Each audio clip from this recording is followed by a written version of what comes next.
Selamat pagi adik-adik. Puji Tuhan, semua karena kebaikan Tuhan sehingga kita ada lagi untuk memuji memuliakan nama Tuhan.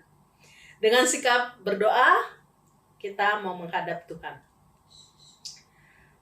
Tuhan Yesus Kristus yang sangat baik, kami sangat bersyukur kepadamu atas segala kebaikan-Mu dalam kehidupan kami. Terima kasih Tuhan. Haleluya. Amin. Kakak mau adik-adik bangkit berdiri? Yuk! Kita nyanyikan lagu Setinggi-tingginya langit, lebih tinggi kasih Yesusku. Sedalam-dalam lautan, lebih dalam kasih Yesusku. Seindah-indah pelangi, lebih indah kasih Yesusku. Lompat ya. Kasih Yesus, oh kasih Yesus mengalahkan segalanya. Lompat yang tinggi ya. Kasih Yesus, oh kasih Yesus mengalahkan segalanya. Puji Tuhan. Adik-adik boleh duduk. Tiba saatnya kita akan mendengarkan firman Tuhan yang akan disampaikan oleh kakak kita. Kita mau naikkan lagu Terima Kasih Tuhan. Terima kasih Tuhan untuk kasih setiamu yang ku alami dalam hidupku.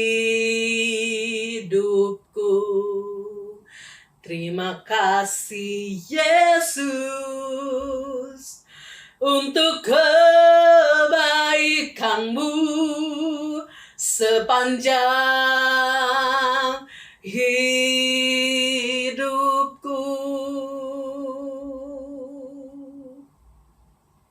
Terima kasih Yesusku buat anugerah yang Kau beri, sebab hari ini Tuhan adakan syukur bagimu.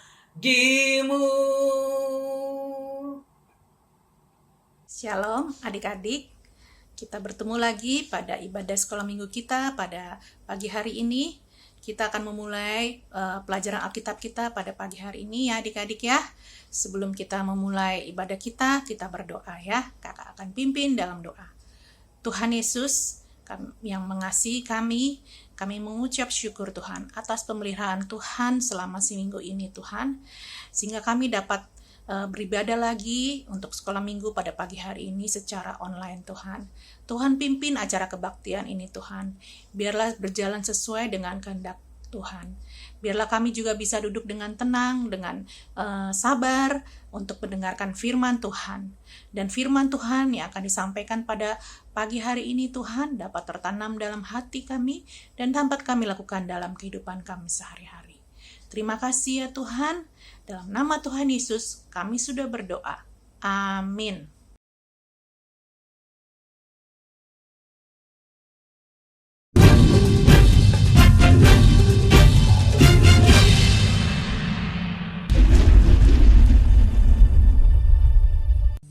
Pada waktu pagi, gelisahlah hatinya. Lalu disuruhnyalah memanggil semua ahli dan semua orang berilmu di Mesir.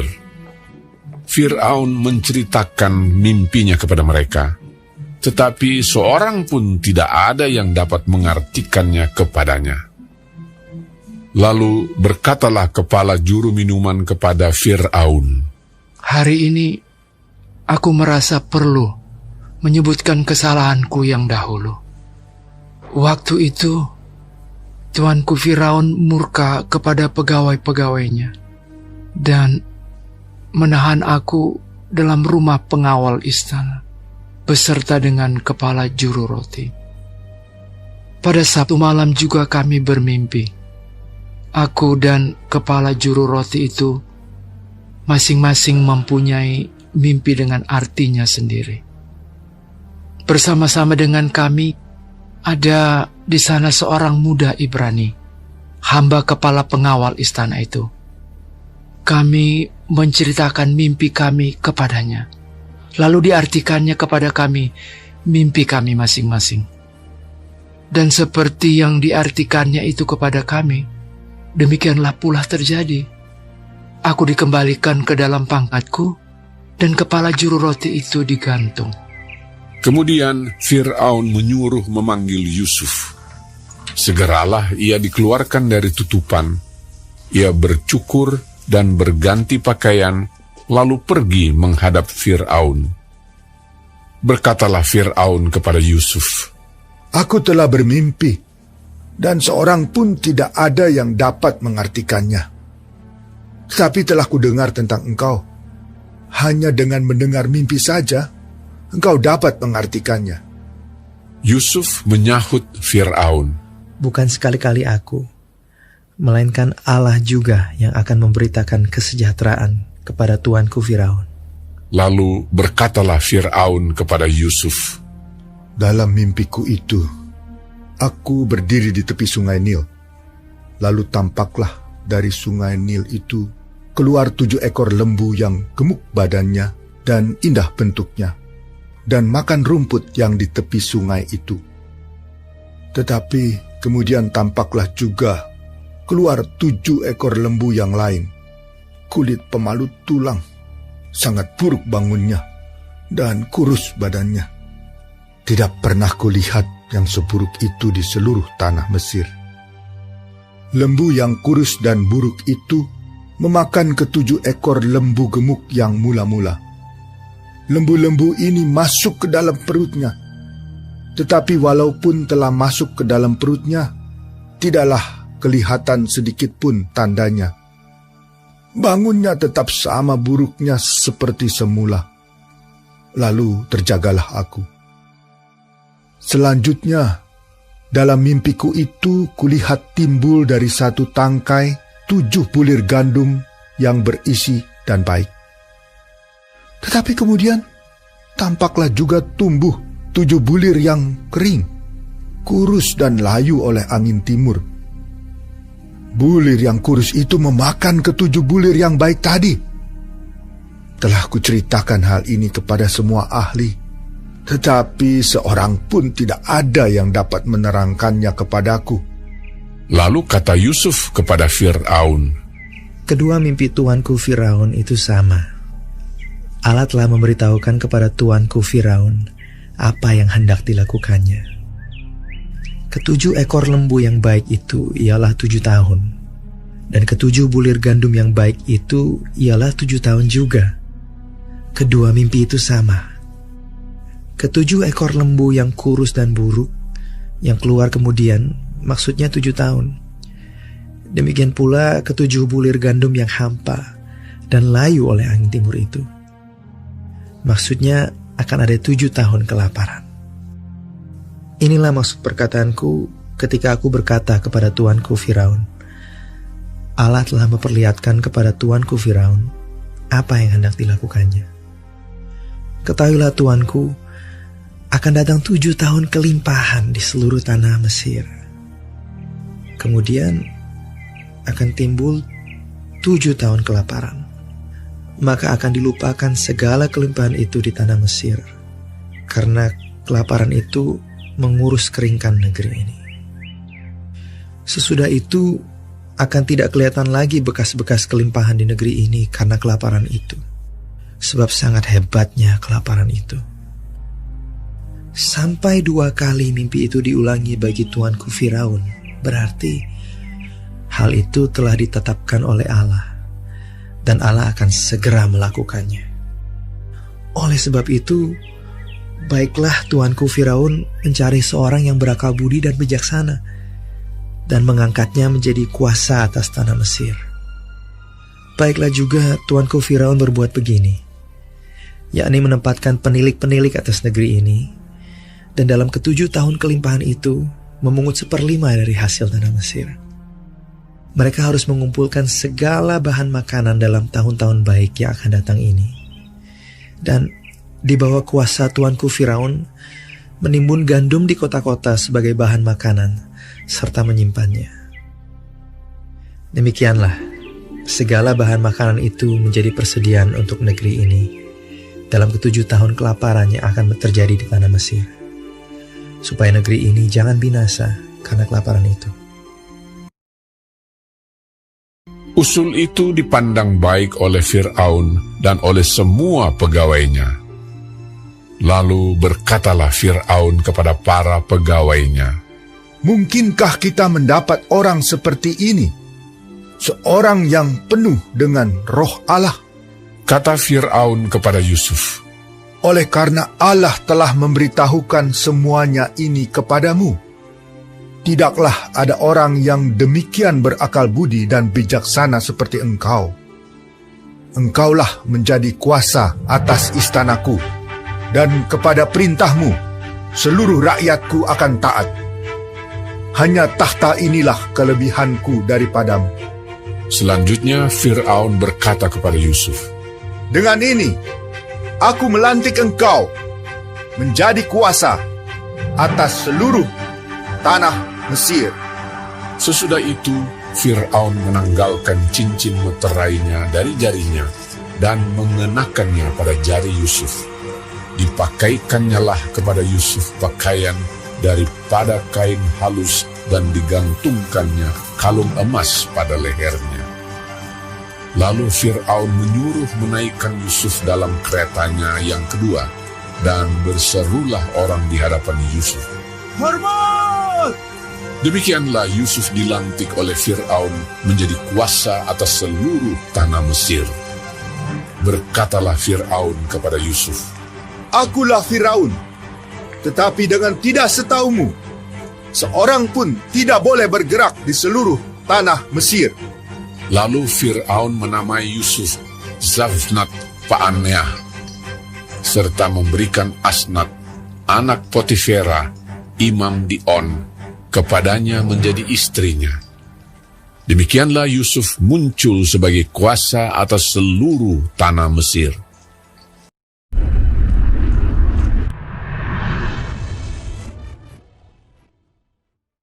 Adik-adik, kalian sudah nonton videonya ya. Kalian sudah melihat bagaimana cerita Yusuf yang sudah lanjutan dari kisah-kisah kita yang lalu. Nah, sebelum kita melanjutkan pelajaran Alkitab kita buka Alkitab dulu ya adik-adik ya.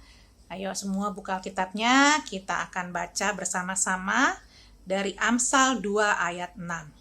Sudah? Semua bisa buka ya? Nah, ayatnya kita baca bersama-sama. Karena Tuhanlah yang memberi hikmat, dari mulutnya datang pengetahuan dan kepandaian. Ya, ayatnya singkat. Kita akan ulang lagi bersama-sama ya. Amsal 2 ayat 6. Karena Tuhanlah yang memberikan hikmat, dari mulutnya datang pengetahuan dan kepandaian. Ya, adik-adik ya, ayat hafalan kita pada pagi hari ini ialah dari Amsal 2 ayat 6 ya.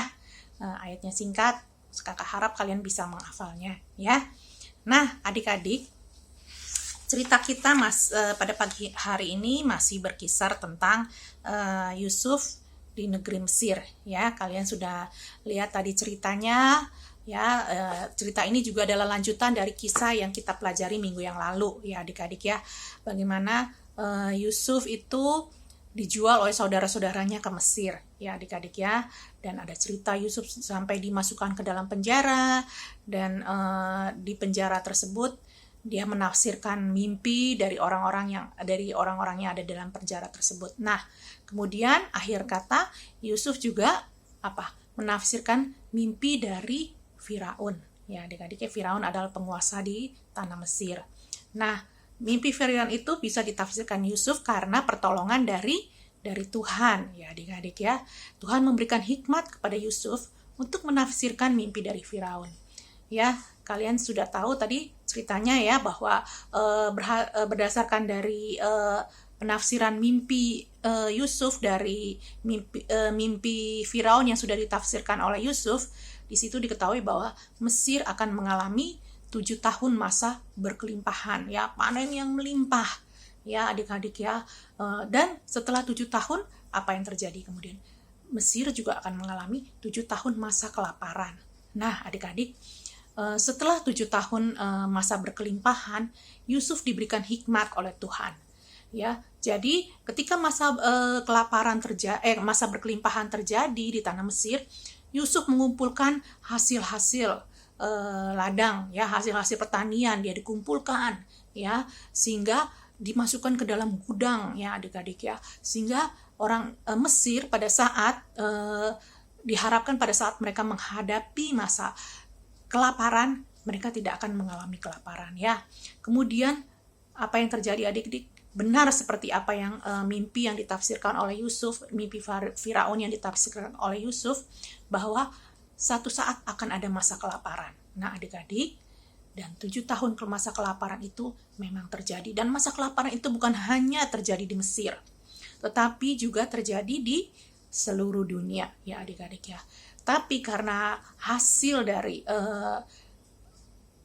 hikmat dari Yusuf tersebut yang sudah mempersiapkan jauh-jauh hari, mengumpulkan hasil-hasil panen dari rakyat Mesir, ya, sehingga rakyat Mesir tidak mengalami kelaparan, ya adik-adik ya, karena pada masa berkelimpahan mereka mengumpulkan hasil panen tersebut, mereka menyimpan hasil panen tersebut itu karena apa? Anjuran dari Yusuf, ya. Yusuf diangkat menjadi perdana menteri. Dia bisa memutuskan bahwa orang Mesir harus mengumpulkan hasil-hasil panen tersebut. Dan pada saat masa kelaparan, seluruh dunia mengalami masa kelaparan, ya adik-adik ya, di Mesir tidak mengalami masa kelaparan, ya. Tapi apa yang terjadi kemudian? Karena masa kelaparan itu panjang, bukan hanya setahun, 2 tahun, tapi 7 tahun yang lama. Kemudian Yusuf, orang Mesir juga mengalami kekurangan, ya, karena begitu panjangnya masa kelaparan, ya. Mungkin pada saat itu orang tidak bisa menanam, ya, musim kering, tanah tandus, ya adik-adik bisa bayangkan, ya adik-adik, kalau kalian mungkin bertahun-tahun tidak mengalami hujan atau apa yang terjadi, tanah-tanah menjadi kering, bahkan benih-benih tidak bisa ditanam, ya adik-adik ya, sehingga tidak ada yang bisa dihasilkan oleh tanah, ya. Tanaman tidak ada yang bisa tumbuh, mereka menjadi kelaparan, ya, karena tidak ada makanan yang bisa dimakan, tidak ada benih-benih yang bisa dimakan. Mungkin pada saat itu juga musim kering, ya, sehingga tidak ada air, mungkin ada ternak-ternak yang mati, ya adik-adik ya. Nah, pada saat itu Yusuf memerintahkan bahwa orang Mesir harus membeli gandum dari Firaun, ya adik-adik yang Yusuf membuka gudang-gudang perbendaharaan dari Firaun, ya adik-adik ya, dari pemerintah Mesir, ya, dia buka gudang-gudang tersebut dan rakyat Mesir bisa membeli hasil panen yang sudah dikumpulkan pada masa kelimpahan, ya adik-adik ya, mereka membeli dengan memakai uang mereka.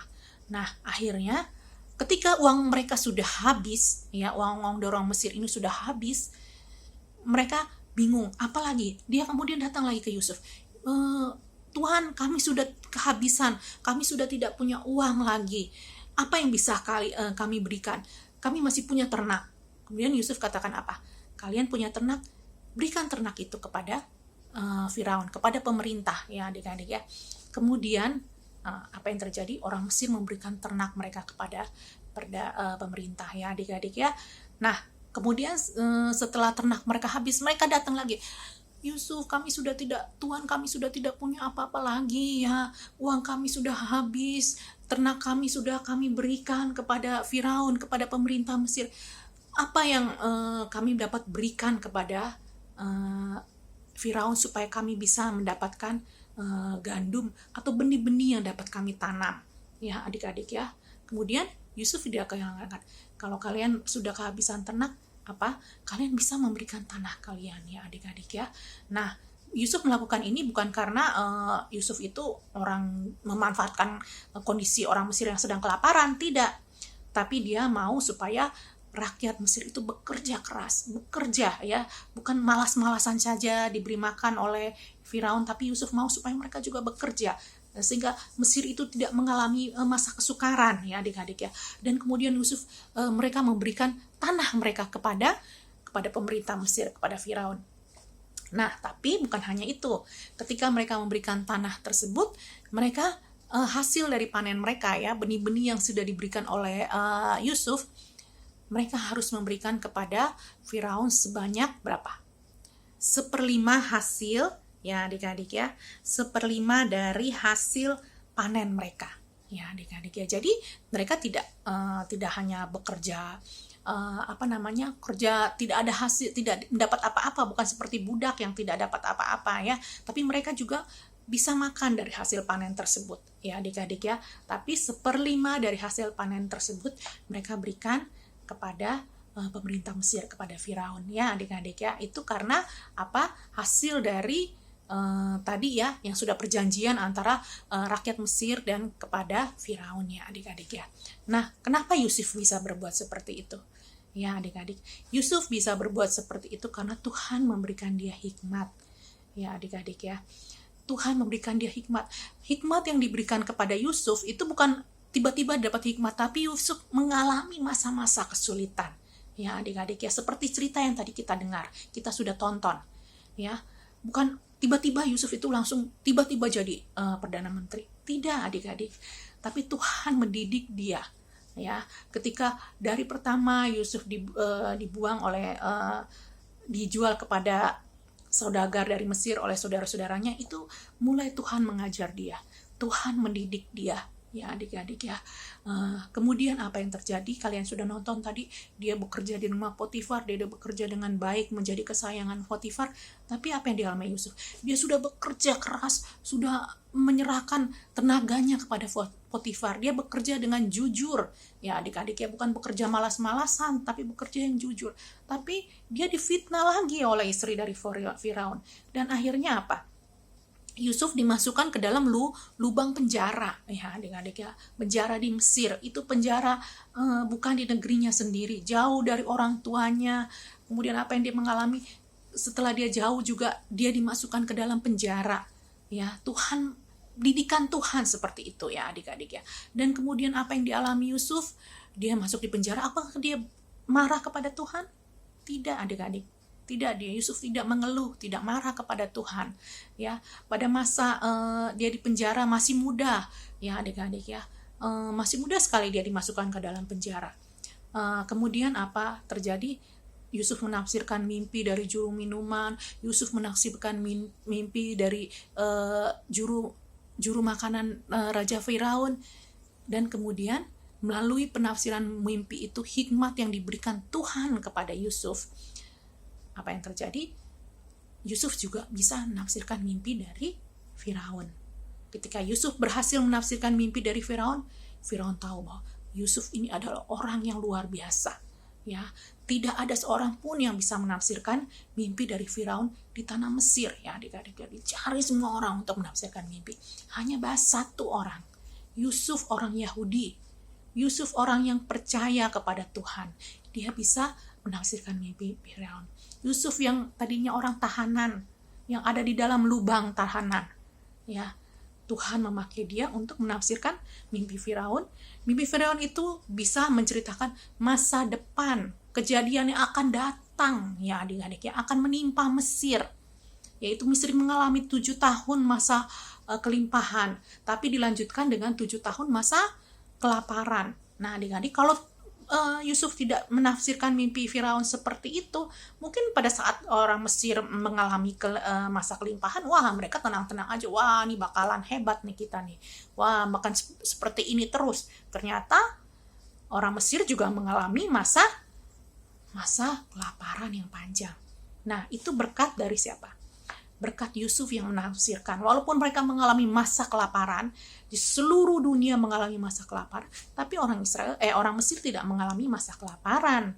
Karena Yusuf sudah tahu, sudah menafsirkan mimpi dari Firaun ya. Dia sudah jauh-jauh hari dia menyiapkan menghadapi masalah kelaparan itu.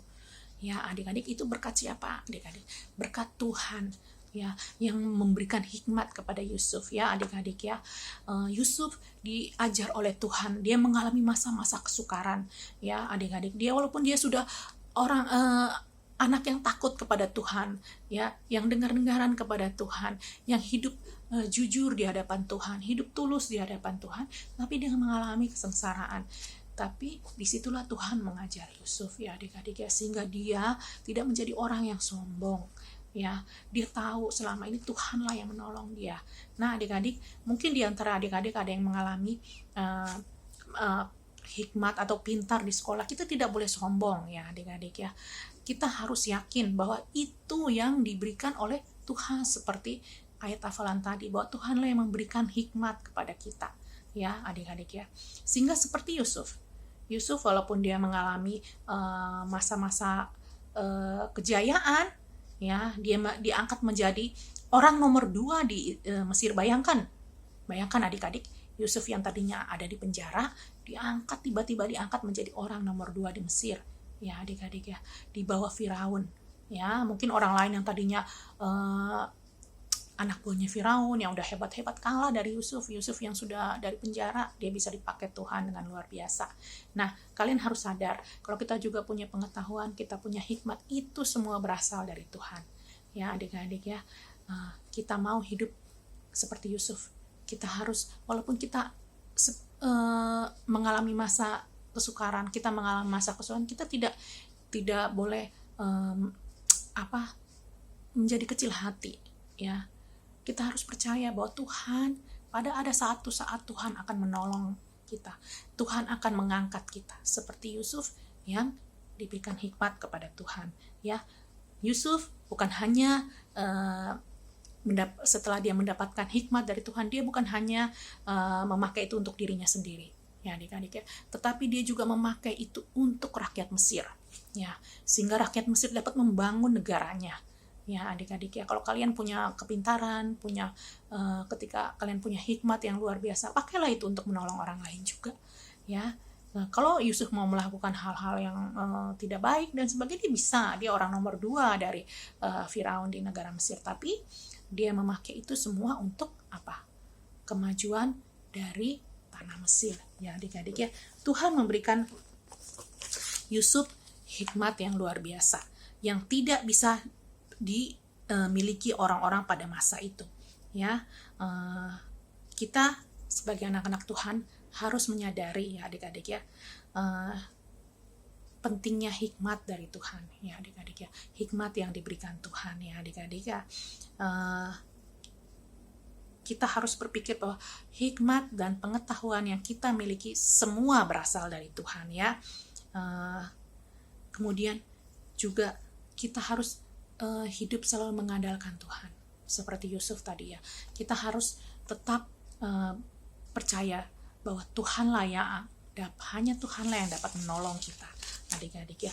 Kita tidak dapat menolong diri kita sendiri seperti Yusuf ya, adik-adik ya. Dia bisa begitu bukan karena kekuatan dia, bukan karena kehebatan dia, tetapi hanya Tuhan yang bisa berbuat seperti itu terhadap dirinya ya. Siapakah Yusuf itu? Dia hanya orang buangan di tanah Mesir ya, adik-adik ya. Dia hanya seorang budak yang dijual. Dia ketika dijual oleh kakak-kakaknya, dia menjadi seorang budak di rumah Potifar, dan kemudian dia menjadi orang tahanan ya, adik-adik ya. Hidup Yusuf itu begitu susah, tetapi dia terus mengandalkan Tuhan. Hanya Tuhanlah yang dapat menolong dia. Jadi adik-adik, kita harus percaya kepada Tuhan ya, adik-adik ya. Kita percaya bahwa Tuhan dapat memberikan kita hikmat, pengetahuan yang seperti dimiliki oleh Yusuf ya, adik-adik ya. Ketika Tuhan memberikan hikmat kepada kita, ketika Tuhan memberikan pengetahuan ya, kita pakai itu untuk membangun orang lain juga ya. Bukan hanya untuk diri kita sendiri, tetapi kita pakai untuk membangun orang lain. Ketika kalian besar, mungkin kalian menjadi orang-orang yang hebat di negara ini. Kakak percaya kalian menjadi orang-orang yang hebat. Pakailah itu untuk kebaikan negara ini, kebaikan orang-orang di sekitar kita. Seperti Yusuf, yang sudah, walaupun dia bukan orang Mesir asli, tetapi dia dipakai Tuhan, ditempatkan di Mesir untuk menyelamatkan bangsa Mesir dari bahaya kelaparan. Ya adik-adik ya, kita juga harus seperti itu. Adik-adik, kakak ada aktivitas yang bisa kalian kerjakan ya. Aktivitas tersebut adalah kalian menggambar gandum ya, seperti ini ya contohnya ya. Ini contohnya, kalian juga bisa gambarkan sesuai dengan apa yang kalian bayangkan ya, gandum itu seperti apa. Bisa juga dengan seperti ini. Nah adik-adik, ini mesinnya di sini warna kuning ya. Ini gandumnya masih belum matang ya, masih berwarna hijau. Nah setelah kalian menggambarkan ini, kalian menuliskan berkat-berkat Tuhan yang kalian sudah terima ya adik-adik ya, atau jawaban doa yang sudah Tuhan berikan kepada kalian. Misalnya apa, berkat kesembuhan ya, kalian sakit Tuhan menyembuhkan kalian. Kemudian apa lagi, naik kelas ya, dan kemudian apa lagi, saya mendoakan supaya saya punya HP, karena kalau sekarang kalau kita mengikuti pelajaran di sekolah kan melalui kelas online nih. Jadi saya berdoa, saya punya kerinduan, dan Tuhan jawab doa saya. Tuhan kasih berkat kepada orang tua saya sehingga saya bisa dibelikan HP ya adik-adik ya. Dan banyak lagi berkat Tuhan yang kalian bisa telah kalian nikmati selama ini ya adik-adik ya. Itu banyak sekali sampai ke atas, ini pasti banyak. Nah adik-adik, setelah kalian mengerjakan ini, kakak harap kalian memfoto, kemudian kalian bisa share di grup kita ya. Kita punya grup Yosua kan di situ kan. Nah kalian share, kalian foto. Nah, nanti kakak Ludi bisa melihat ya adik-adik ya. Bagi adik-adik yang rajin mengerjakan tugas-tugas yang diberikan, aktivitas yang diberikan oleh kakak-kakak guru sekolah minggu, nah itu ada poin sendiri buat kalian ya adik-adik ya. Nah kakak berharap kalian juga mengerjakan tugas-tugas ini bukan hanya karena diberikan poin, tapi kalian mengerjakan karena kalian merasa sukacita, merasa diberkati ya adik-adik ya. Nah itu saja yang bisa kakak sampaikan. Selamat mengerjakan aktivitas. Tuhan memberkati. Adik-adik, kita sudah selesai belajar dari firman Tuhan. Kita akan tutup ibadah kita dengan doa ya adik-adik ya. Tuhan Yesus yang baik, kami mengucap syukur Tuhan kalau pada pagi ini Tuhan Yesus kami sudah belajar dari firman-Mu Tuhan. Berikan kami kemampuan untuk melaksanakan apa yang sudah kami dengar tadi Tuhan Yesus. Roh Kudus-Mu akan menolong dalam hati kami dan mengingatkan kami terus. Tuhan, kami berdoa untuk kami yang bisa hadir pada pagi hari ini Tuhan. Tuhan berkati kami dalam pendidikan kami di sekolah. Berikan kami kepintaran Tuhan, sehingga kami bisa mengikuti pelajaran dengan baik. Dan kami juga boleh mengerjakan tugas-tugas yang telah diberikan oleh guru kami. Kami juga berdoa Tuhan, Tuhan berikan kami kekuatan dan kesehatan. Hindarkan kami dari sakit penyakit, dari virus-virus yang ada di luar di sekitar kami ya Bapa. Tutup fokus kami Tuhan Yesus. Kami berdoa juga Tuhan untuk orang tua kami dalam segala usaha dan pekerjaan mereka ya Bapa. Engkau berkati mereka, berikan mereka juga kekuatan dan kesehatan. Terima kasih ya Tuhan, terima kasih. Dalam nama Tuhan Yesus kami sudah berdoa. Amin. Adik-adik, terima kasih kalian sudah mengikuti ibadah sekolah minggu ini. Tetap kerjakan apa yang telah disampaikan tadi, kalian lakukan dalam kehidupan kalian sehari-hari ya. Dah.